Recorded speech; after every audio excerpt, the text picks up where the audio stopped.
네, 요한복음 4장 43절 보시겠습니다.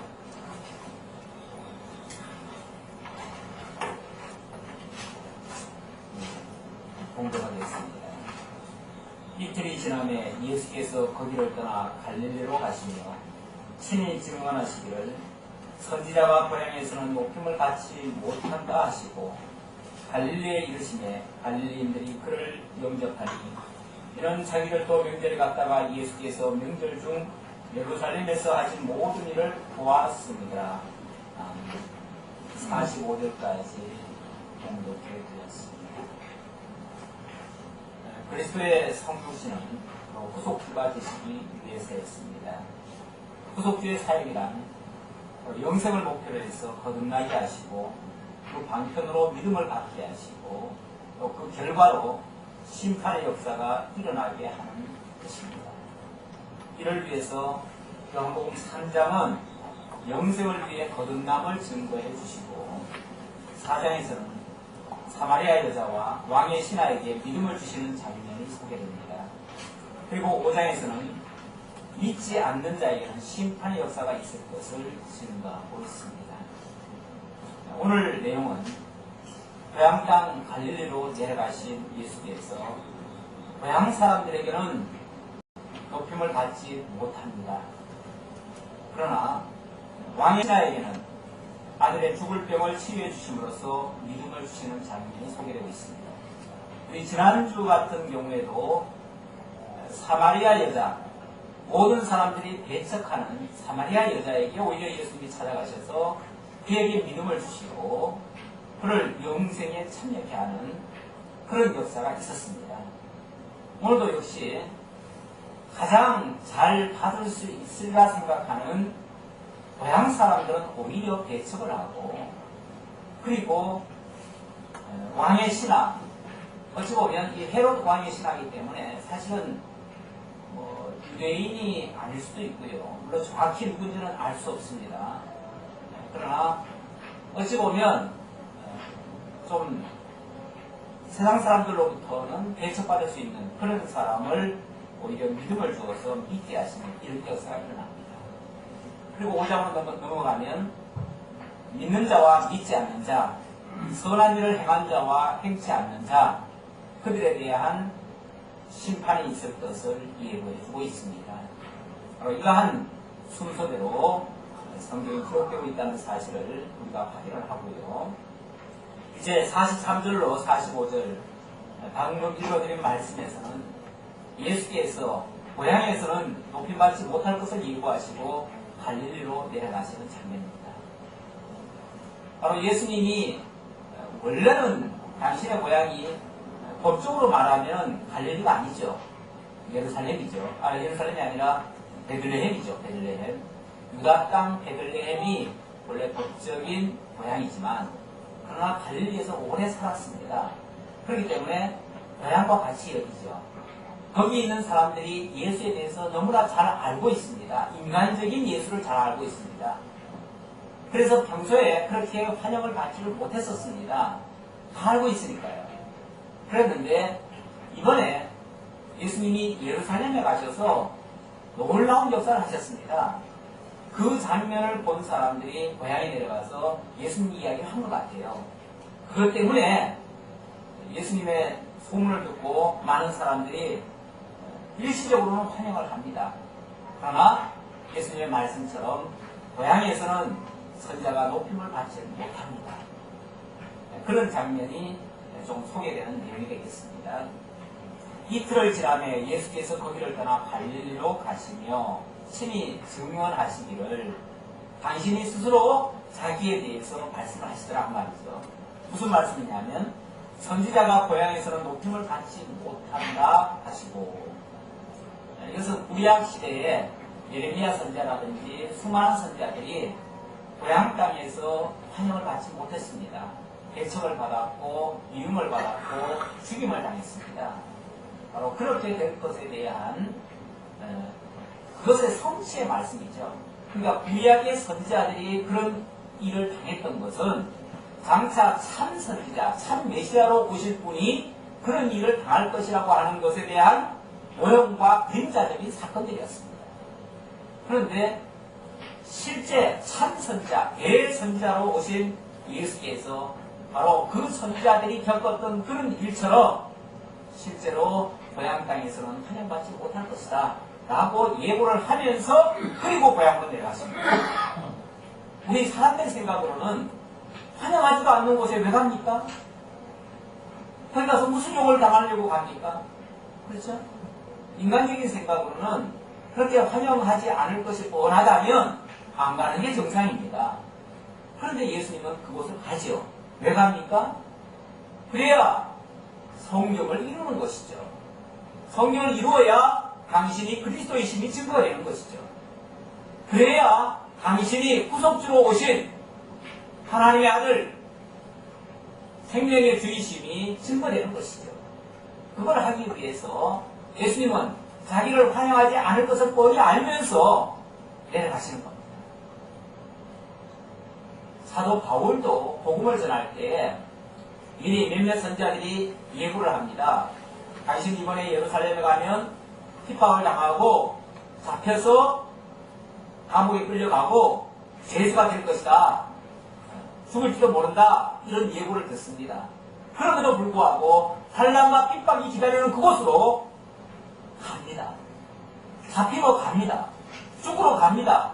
왜요? 그것이 자기가 갈 길이고 하나님이 자기에게 가라고 한 길이라는 것을 알기 때문에 그렇습니다. 지금 예수님도 환영을 하기 때문에 가는 곳이 아닙니다. 지난번 사마리아 지역에도 아무도 가지 않는 곳이었습니다. 그곳은 모두가 다 버린 곳, 버린 땅, 버려진 사람들이었습니다. 그 버려진 곳에, 버려진 사람들에게 예수님이 친히 찾아가셨습니다.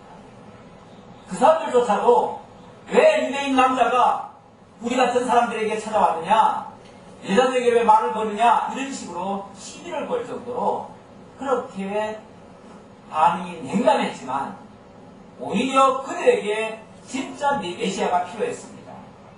진짜 메시아가 필요한 사람들은 부유한 사람들이 아닙니다.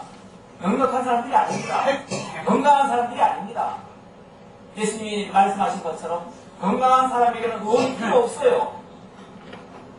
오히려 병든 자에게라야 의원이 필요하듯이 정말 갈급한 저들에게 예수님이 친히 찾아가셔서 당신이 그리스도의심을 밝히시고 그리고 꼭 필요한 자들에게 메시아를 알게 하고 보여주고 믿어지게 하는, 그래서 그 한 사람이 아니라 그 사람을 통해서 그 마을 전체 사람들이 다 예수께로 나와서 예수를 영접하게 되는 그 놀라운 역사가 실제로 일어났습니다.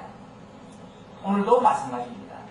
어찌 보면 인간적으로는 고향 사람들이 환영할 것 같은데 고향 사람들은 오히려 배척을 하고, 그렇지 않고 평소에 연예되었던 사람들, 그들이 오히려 하나님의 긍휼을 얻고 예수를 그리스도로 알게 되고 믿어지게 돼서 그와 그의 가정이 다 구원을 받는 그 놀라운 역사가 오늘도 일어나게 됩니다.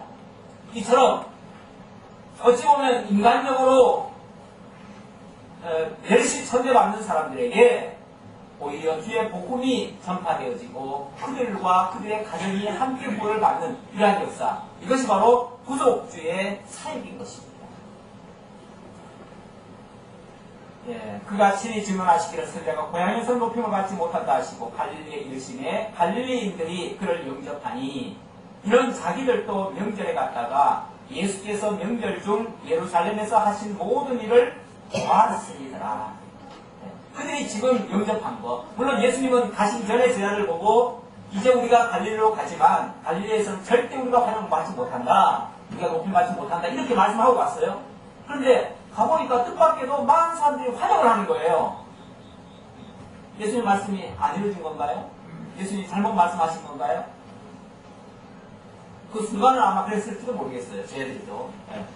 예수님 우리 보고 경계하라고 그러시더니 보니까 환영만 하네, 이렇게 생각했을지 모르겠는데, 사실은 얼마 가지 못해서 사람들에게 미움을 받고 회당에서 쫓겨나는, 그리고 높은 절벽에 가서 밀어뜨려서 예수를 죽이려고 하는 그런 시도가 일어나게 됩니다. 물론 이제 본문에는 그 자세한 내용이 다 설명되지 않고 있습니다. 제가 지금 방금 말씀드리는 장면은 누가복음 4장 28절에 있는 말씀을 좀 덧붙여서 말씀드리는데요. 누가복음 4장 28절 조금 볼까요? 제가 참고적으로 설명을 드려야 이해가 될 것 같아서 말씀드립니다. 분명히 처음에는 환영을 합니다. 그러나 예수님이 무슨 말씀을 하시죠?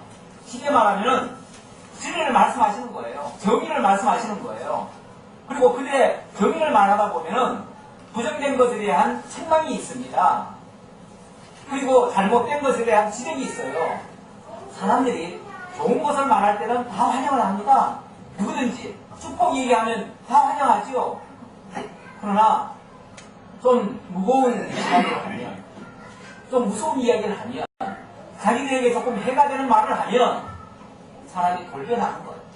그러니까 자기한테 잘해줄 때는 다 환영하다가도 자기에게 조금 싫은 소리가 들리면은 그때부터 사람이 돌변을 해요. 그래서 금방 좋아하던 감정이 오히려 미움으로 바뀌어지고요. 그때부터는 죽이려는 듯이 미워져서 죽이려는 행동까지 하게 되는 거예요. 4장 28절에 보면 회당에 있는 자들이 이것을 듣고 다 크게 화가 나서 예수님이 회당에 가셔서 하나님의 나라에 대한 이야기를 하고 거기에 합당한 자들 이야기를 하고 이런 얘기를 하니까 자기들은 어찌 보면 합당치 않은 자 같이 느껴지는 거죠. 그러니까 화가 나가지고 일어나 동네 밖으로 쫓아내요. 그 동네가 건설된 산 낭떠러지까지 끌고 가서 밀쳐 떨어뜨리고자 하되 예수를 어떻게 한다고요? 네. 금방 그렇게 환영하던 사람들이 자기들한테 조금 듣기 싫은 소리 한다고 미워하기 시작해서 동네 밖으로 내쫓고 심지어는 낭떠러지까지 끌고 가가지고 공사하다가 만 그런 곳에 낭떠러지에 가서 예수를 밀쳐뜨려서 죽이려까지 하고 이런 행위로 돌변합니다. 사람들이 이렇게 해요. 좋을 때는 환영하다가 조금만 싫은 소리 하면 금방 돌변하는 것이 사람들의 모습이에요. 그러니까 지금 현재 환영한다고 그걸 그대로 믿어도 안 되고요. 지금 현재 배척한다고 해서 또 그것이 또 진심이라고 그렇게 생각할 필요도 없어요. 언제 어떻게 변할지 모르니까요. 가끔씩 보면은 연예인도 그러잖아요. 요즘 뭐 강호동 씨가 요즘 아주 굉장히 어려움을 겪고 있는데 얼마나 많은 사람들이 그 사람 프로를 보면서 얼마나 즐겁게 웃고 떠들고 같이 기뻐하고 좋아했습니까? 그렇죠? 그런데 뭐 조금 안 좋다라는 말이 하나 보니까 어떻게 됩니까? 갑자기 돌변해가지고 다 죽이는 잡듯이 또 하죠. 이렇게 사람들이 한순간 돌변하는 거예요. 사실은 그 사람은 옛날이나 지금이나 똑같은 겁니다. 그 사람이 변한 게 아니에요. 물론 뭐 모든 부분을 알았는지는 모르겠지만 그 사람 자체가 변한 건 아니에요. 다만 변했다면 누가 변한 겁니까? 어떤 환경이 좀 변했고 내가 변한 거죠. 제3자들이 변한 거죠. 그렇죠? 예수 그리스도의 본질은 어제나 오늘이나 영원토록 동일하십니다. 그런데 사람들이 자기와의 이해관계 때문에 좋아하기도 하고 싫어하기도 하고 영접하기도 하고 배척하기도 하고 그야말로 문제는 다 자기들에게 있는 거예요. 자기들에게 있으면서 남을 죽일 듯이 하는 거죠. 특히 정의를 말하고 의인들을 죽이려 하는 이런 세계가 사실은 타락한 세계고 불의의 세계입니다. 오히려 이런 일을 통해서 예수는 참 선지자임을 증거하실 뿐입니다. 46절로 54절까지 그런가 하면 또 한편의 사람 바로 예수의 말씀을 믿은 왕의 신하는 아들의 죽을 병 고침을 받고 믿어서 그 온 가족이 다 구원을 받는 이런 장면이 소개되고 있습니다. 46절입니다. 예수께서 다시 갈릴리 가나에 이르시니 전에 물로 포도주를 만드신 곳이라. 예수께서 처음 표적을 행하셨던 곳이 바로 갈릴리 가나였는데요. 그곳에서 다시 한번 그곳을 다시 방문하셨습니다. 그런데 그곳에 왕의 신하가 있어 그의 아들이 가버나움에서 병들었더니 여기 왕의 신하가 등장을 합니다. 그 당시 그곳은 헤롯 왕이 다스리고 있었고요. 헤롯 왕의 신하 가운데서 예수를 영접한 사람이 있습니다. 성경에 소개되고 있는데요. 그 사람일 확률이 높지요. 그 사람이 누구냐면 그 누가복음 8장 3절에 보면 헤롯의 청지기 구사의 아내 요한나라는 사람이 소개되고 있습니다. 그 사람이 수산나와 다른 여러 사람과 함께 자기들의 소유로 그들을 섬기더라 했는데 바로 헤롯의 청지기, 다시 말하면 헤롯의 회계 담당을 했던 그 사람이 왕의 신하죠. 왕의 신하가 그가 이 표적을 보고 예수를 믿게 됐고 그만 믿은 것이 아니라 그의 온 가족이 예수를 믿고 구원을 얻고 그리고 그 가족이 전부 정말 예수를 섬기는 그 뒤로부터는 예수의 모든 일에 협력을 하는 그런 사람이 되었음을 알 수가 있습니다. 자, 그렇게 왕의 신하라고 이해를 하시고요. 내용을 또 보도록 하겠습니다. 47절 그가 예수께서 유대로부터 갈릴리에 오셨다는 것을 듣고 성하되 내려오셔서 내 아들의 병을 고쳐주소서 하니 그가 거의 죽게 되었습니다. 이 왕의 신하의 아들이 병이 걸려가지고 죽을 병이 걸려가지고 다 죽게 됐습니다. 세상적으로는 살아날 가능성이 없어요. 그런데 마침 예수가 오셨다는 소식을 듣고 그분이라면 지난번에 갈릴리 가나에서 놀라운 기적이 일어났었잖아요. 그러니까 그분이라면 혹시 내 아들의 병을 고칠지도 모르겠다라고 하는 그 어찌 보면 막연한 믿음을 가지고 있었죠. 그런 생각을 가지고 예수를 찾아왔습니다. 그래서 내 아들의 병을 고쳐달라고 그렇게 청을 했습니다. 그랬더니 48절 예수께서 이르시되 너희는 표적과 기사를 보지 못하면 도무지 믿지 아니하리라. 인간의 근본은 다 그렇습니다. 모두가 다 어찌 보면 다 강팍해요. 그래서 정말 신기한 표적과 어떤 기사와 이적과 그런 능력이 나타나지 않으면 믿을 수 없는 그런 강팍한 사람들이에요. 그러니까 있는 그대로 얘기를 해주시는 거예요. 뭐 누구라고 그 사람이라고 더 강팍한 게 아니라 그만큼 강팍한 사람에게 복음이 들어가서 그 복음이 그를 완전히 변화시키는 거죠. 그럴수록 그러니까 복음의 능력을 증거하기 위해서는 그만큼 강팍하다는 것을 먼저 이야기를 해줘야 그만큼 복음의 능력이 크게 나타나는 것을 설명하는 것이죠.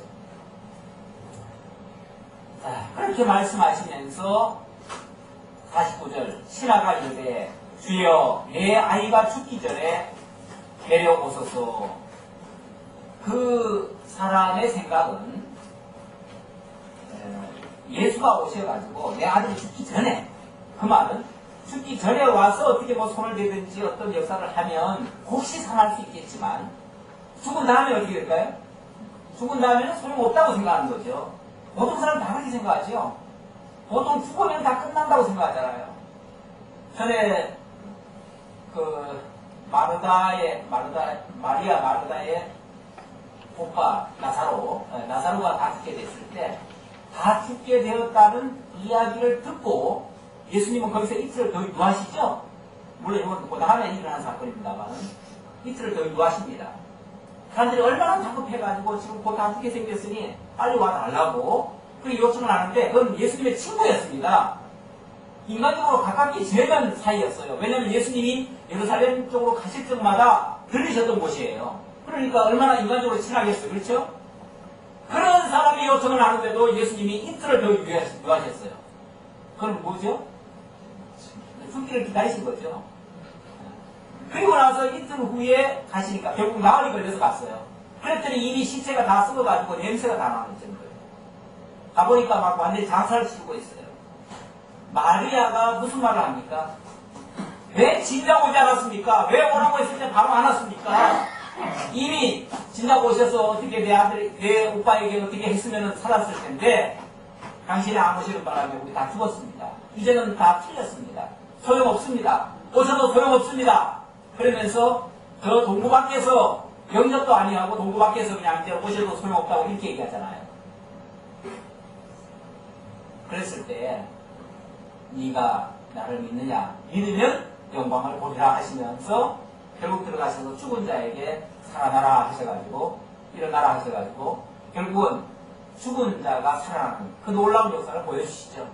결국 예수가 참 그리스도이심을 그리고 죽은 자도 살리시는 생명의 주이심을 증거하기 위해서 어찌 보면 일부러 예수님께서 그렇게 하신 거죠. 물론 여기는 예가 조금 다르겠지만 어쨌든 이 왕의 신하의 생각은 그렇습니다. 죽기 전에 내려오소서. 죽으면 끝입니다. 이런 믿음을 가지고 있는 거죠. 보통 사람이 다 그렇게 생각하는 거죠. 그래서 자기가 미리 시간을 정해놓죠. 자기가 어떤 한계를 정해놔요.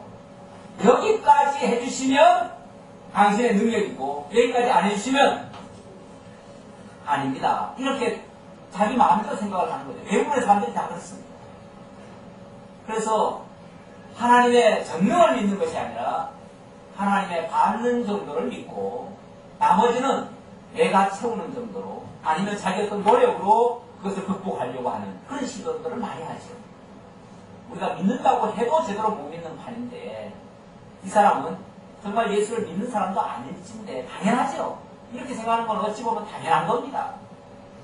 그러니까 예수께서 이렇게 말씀하십니다. 예수께서 이르시되 가라 내 아들이 살아있다 하시니 가라 내 아들이 살아있다 하시니 그게 이제 뭐 번역상의 표현의 차이 같은데 살아있다 하시는 말은 이미 살았다는 얘기로 말씀하신 거죠. 가라 믿고 안심하고 그냥 가라 그럼 네 아들 살았다 이렇게 말씀하신 거죠. 그렇게 얘기를 하니까 뭐 더 이상 쉽게 말하면 그 사람이 원한 건 뭐였습니까? 예수님을 자기 집으로 모셔가서 그 아들에게 손이라도 얹어서 어떻게 낳게 해줄 줄 믿었는데 예수님은 안 오시는 거예요. 안 오시고 말씀으로만 가라 내 아들 살았다 이렇게 얘기하시는 거예요. 한편으로 좀 섭섭하지만 뭐 그렇게 얘기를 하니 어떻게 합니까? 할 수 없이 그냥 그래 살았다니까 살았을 거다 이 정도로 이제 믿어주면서 가는 거죠. 어찌 보면 반신 많이 하면서 돌아가는 거죠. 자, 그러는 와중에 내려가는 길에서 그 종들이 오다가 만나서 아이가 살아있다 하거늘 분명히 자기가 올 때쯤 거의 다 죽었다고 했어요. 아까 분명히 거의 다 죽었다고 했어요. 거의 죽게 되었습니다.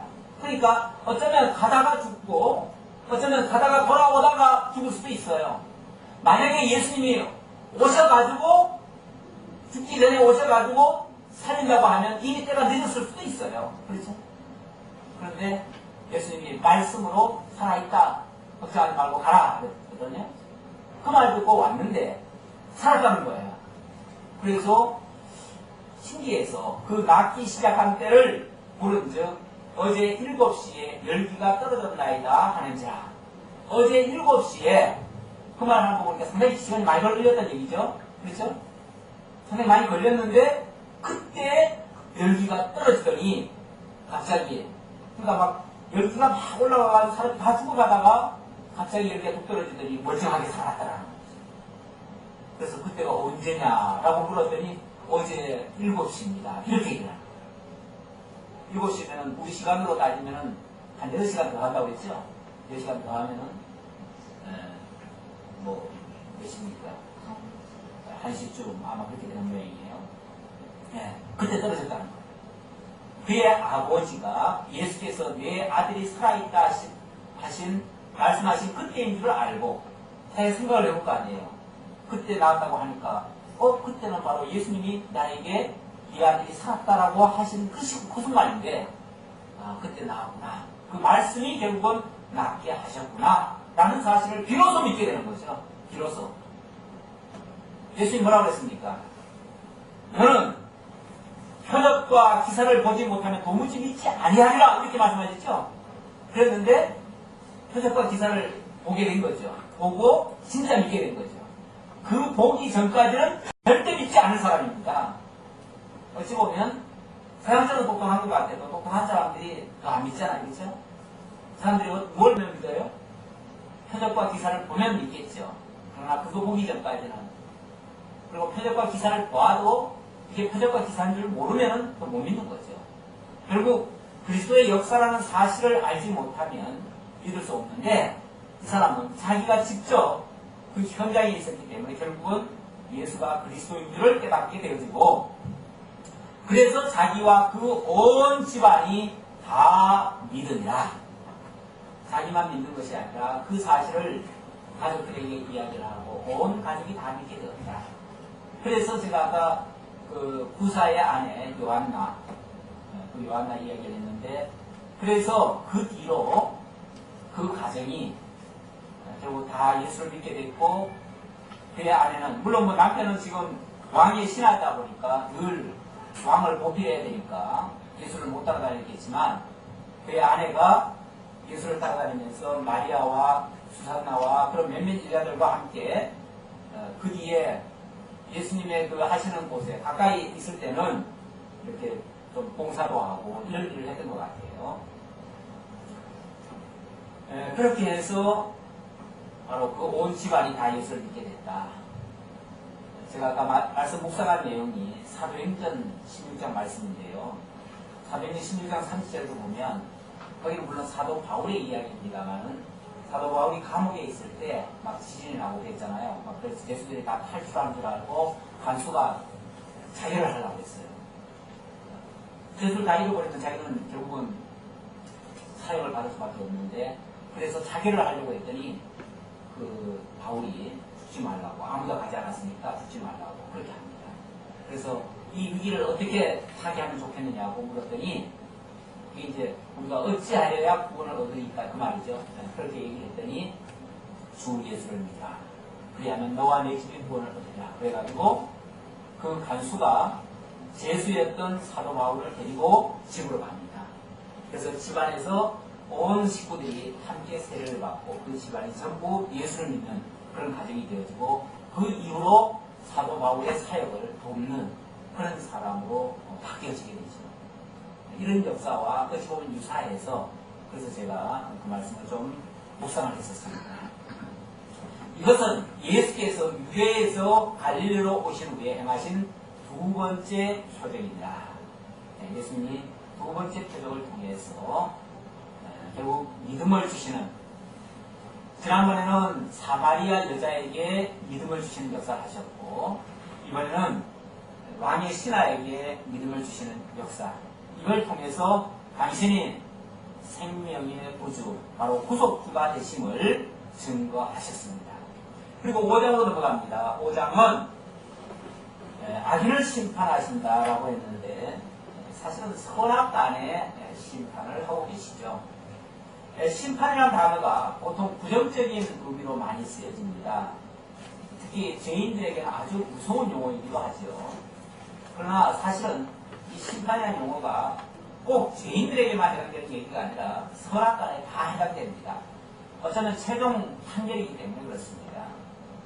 그래서 오늘 본문에는 믿는 자들과 믿지 않는 자들에게 최종 판결이 주어지는데 믿는 자들에게는 생명의 부활로 선한 자에게는 생명의 부활로 악한 자에게는 영벌의 부활로 그렇게 결론되어지는 것이 결국 심판의 역사입니다. 그런데 이 심판의 역사의 주관자 역시 예수님이십니다.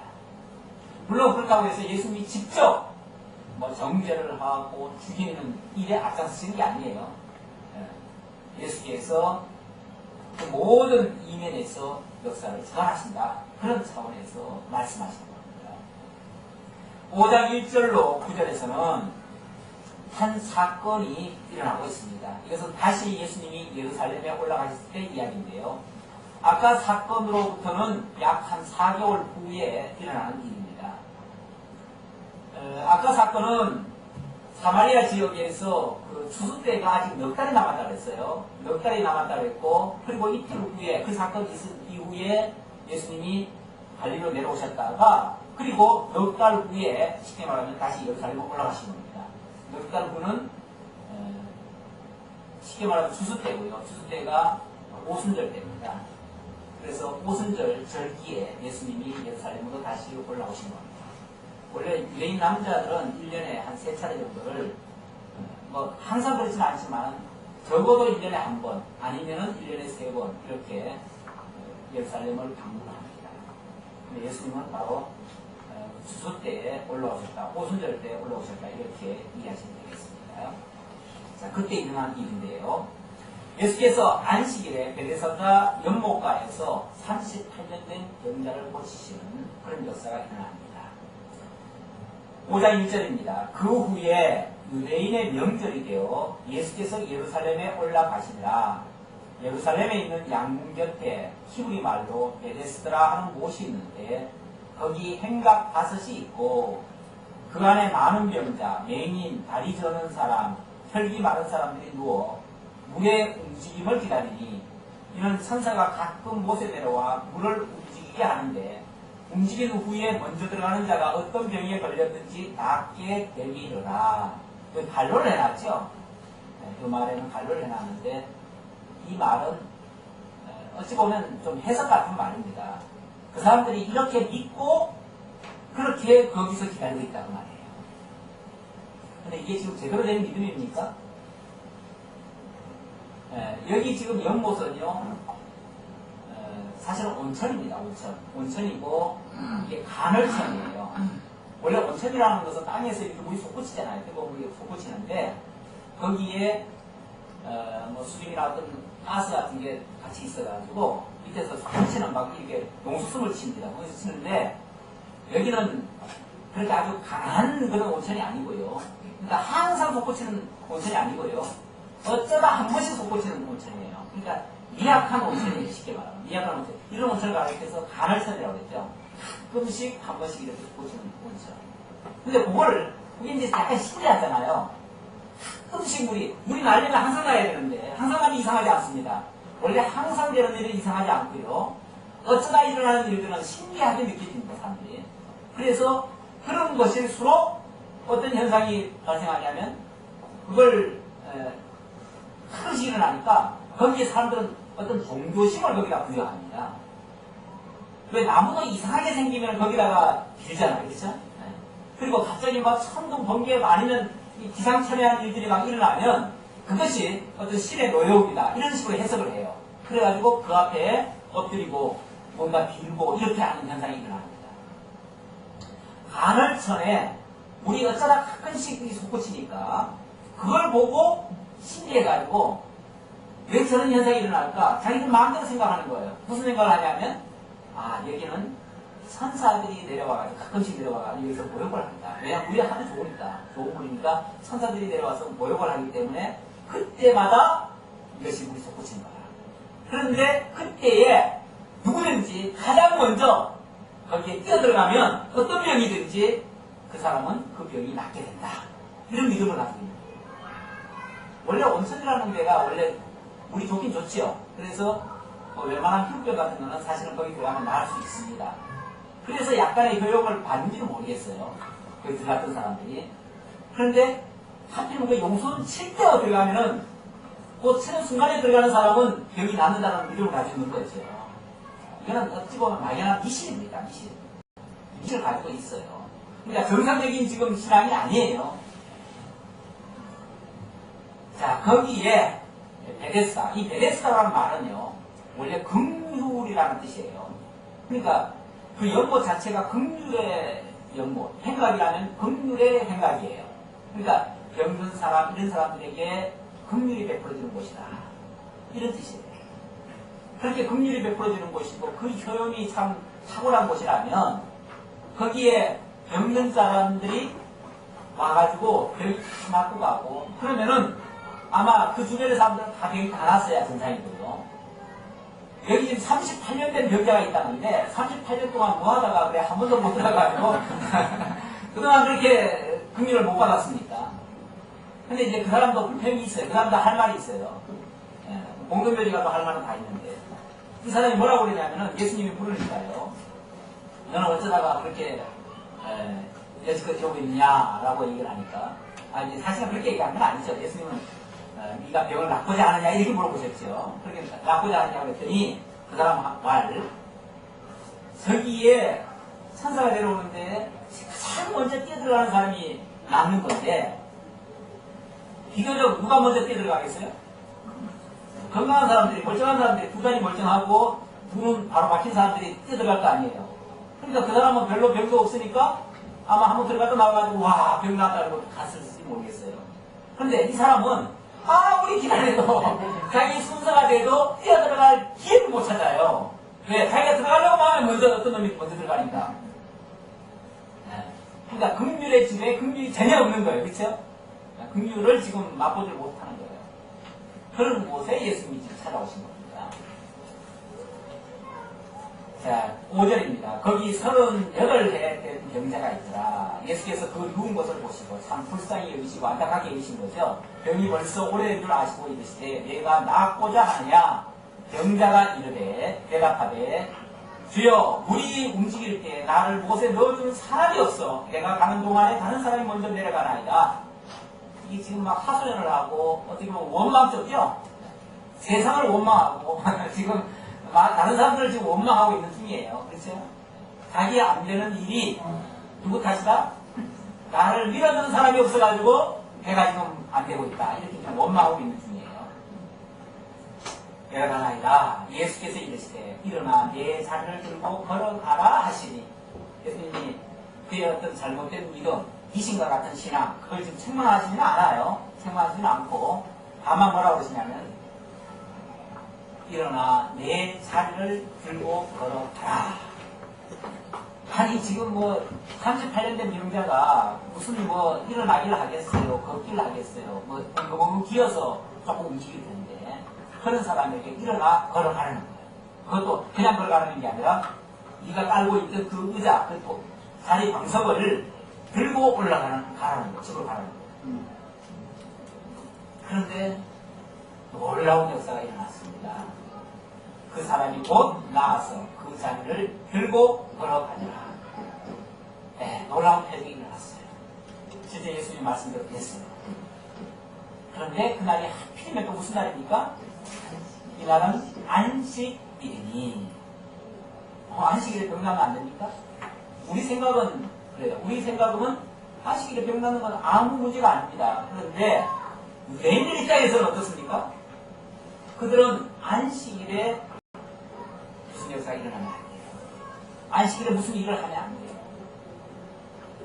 그런데 예수님이 안식일에 이런 역사를 했어요. 그러니까 이게 이제 문제가 되는 거죠. 누구한테 문제가 되겠습니까? 병 나은 사람한테는 문제가 아니에요. 그렇죠? 그러나 진짜 문제 있는 사람들에게 문제가 되는 거죠. 진짜 율법주의자들, 그 유대교에 찌들어 있는 특히 바리새인들과 서기관들과 제사장들, 종교 지도자들이죠. 그들은 완전히 어떻게 보면 그 법에 걸려있는 사람들입니다. 법으로 사는 사람들입니다. 그러니까 자기들은 그 자기들이 알고 있는 법의 한계는 안식일을 아무도 하지 말라는 거예요. 그 사람들이 알고 있는 안식일 제도는 아무도 하지 말라는 거예요. 그런데 어떤 사람이 자리를 들고 가고 있어요. 물론 그 현장에서는 그 사실이 발견이 안 됐습니다. 안 됐는데 그 사람이 이제 자리를 들고 이렇게 걸어가라 하니까 그 사람이 이제 자리를 들고 자기 집으로 갈 거 아니에요. 거기서 이제 문제가 발생하기 시작한 거죠. 그래서 10절로 18절에 보니까 유대인들이 예수의 그 표정을 보지 않고 안식일을 범했다면서 예수를 책잡는 그런 장면이 나옵니다. 어찌 보면 참 어처구니 없는 일인데요. 유대인들이 병 나은 사람에게 이르되 안식일인데 내가 자리를 들고 가는 것이 옳지 아니하니라. 안식일인데 어떻게 자리를 들고 걸어갈 수가 있느냐 그 말이죠. 이거는 옳지 않다, 선치 않다, 이거 악한 일이다 그 말이에요. 우리 번역상 아주 표현이 아주 완곡한 표현이라서 그렇게 심한 표현이 아니지만 사실 이거 엄청난 겁니다. 왜냐하면 이게 율법에는요 안식일을 범한 자는 돌로 쳐 죽이게 돼 있어요. 얼마나 심각한 겁니까? 그러니까 그게 진짜 안식일을 범한 거냐 아니냐에 따라서 진짜 범했다면 돌로 쳐서 죽여도 그게 죄가 아니에요. 그 정도로 엄격한 죄입니다. 그러니까 악하다 그 말이에요. 옳지 않다는 말은 악하다 그 말이에요. 옳지 않다, 옳다, 옳다는 것이 선한 것이고요. 옳지 않다는 것이 악하다는 거예요.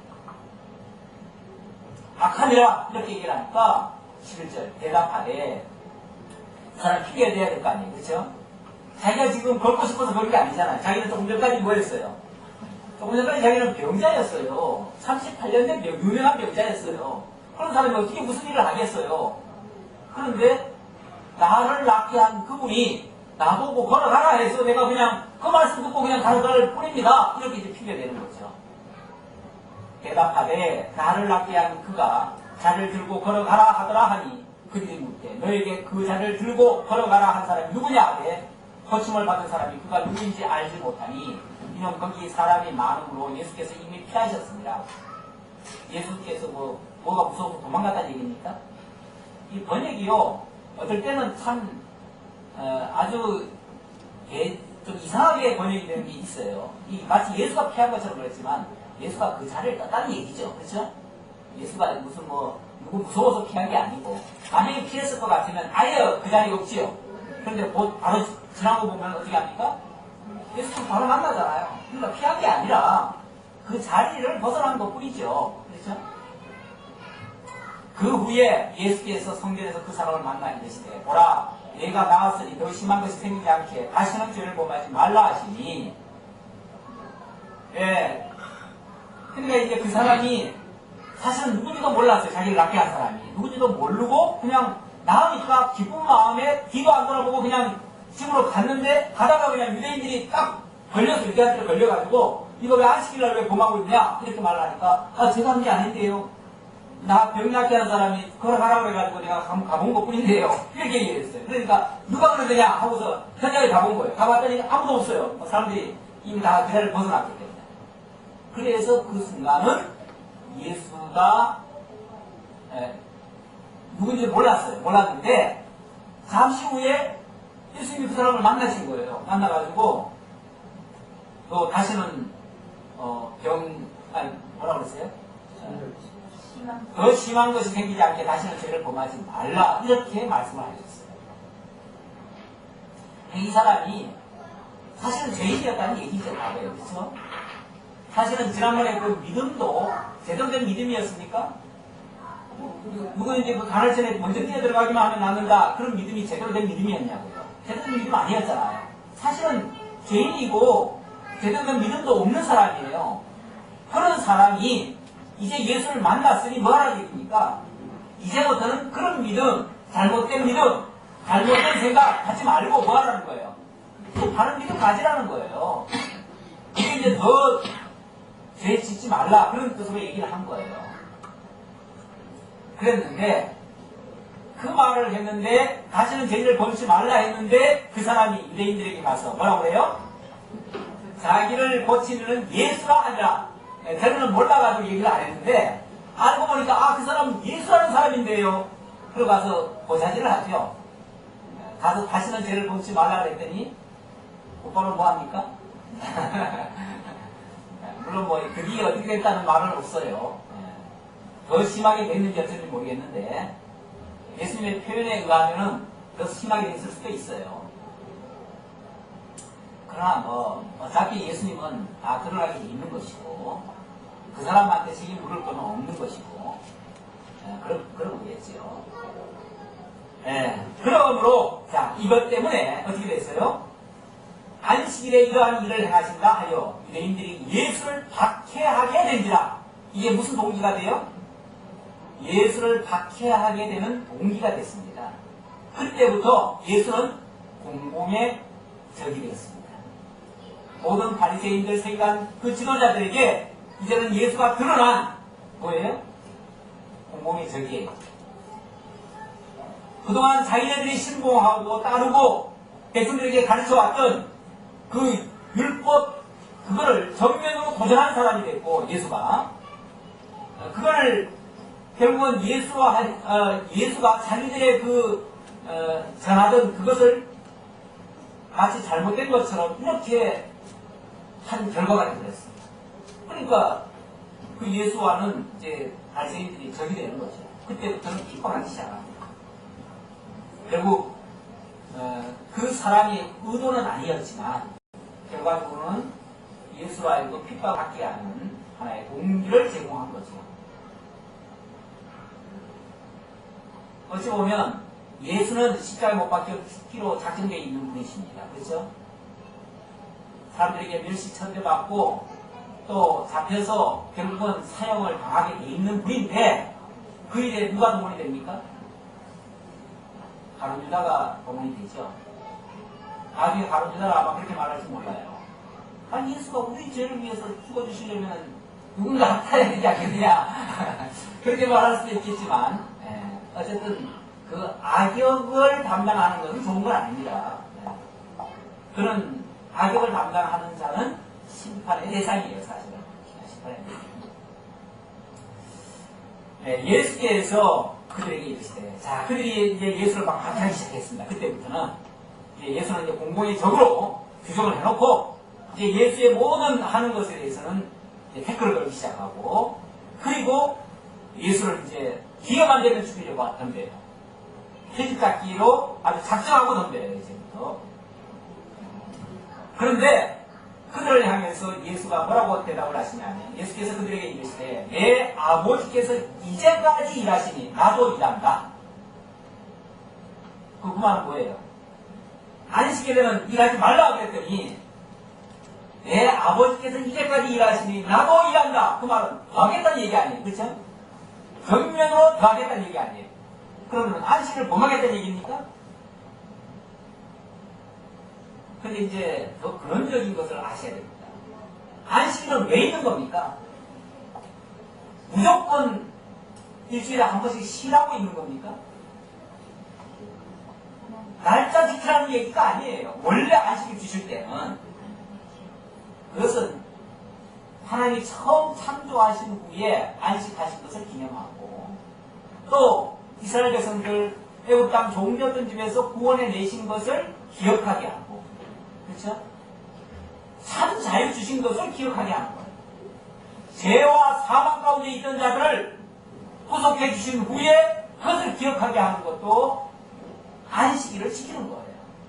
그렇다면 사실은 죄와 사망 가운데 죽어있는 상태, 그 상태가 사실은 뭡니까?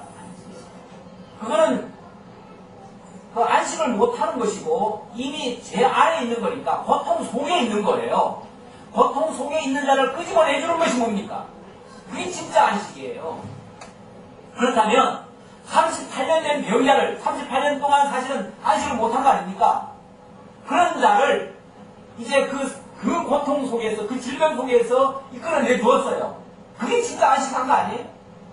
이거야말로 진짜 예수님이 안식일의 주인으로서 구약에 있던 그 안식일을 완성하신 거예요. 안식일을 이루신 거예요. 쉽게 말하면 구약의 안식일 제국은 장차 그리스도께서 온전히 안식케 하실 것을 가리킨 거였는데 그것에 대한 예표적이고 모형적인 언약이었는데 그걸 예수님이 이제 오셔서 안식일을 완성하신 거예요.